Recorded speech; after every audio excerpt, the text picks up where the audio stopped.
নতুন প্রজন্ম যে কোনো অন্যায়ের বিরুদ্ধে প্রতিবাদ করতে প্রস্তুত বলে জানিয়েছেন জাতীয় নাগরিক পার্টি এনসিপির উত্তরাঞ্চলীয় মুখ্য সংগঠক সার্জিস আলম।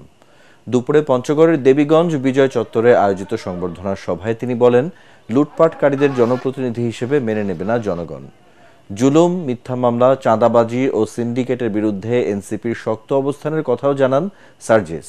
এ সময় তিনি পঞ্চগড়ের সন্তান হিসেবে এনসিপির পাশে থেকে দেশের উন্নয়নে কাজ করতে সবার সহযোগিতা ও সমর্থন চান।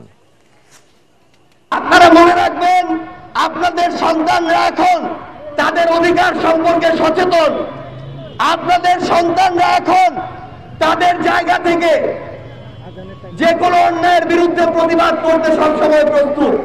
আমরা আমার মার্কা লেহনে, দলের নাম লেহনে তোমার লোক হচ্ছে বসবো।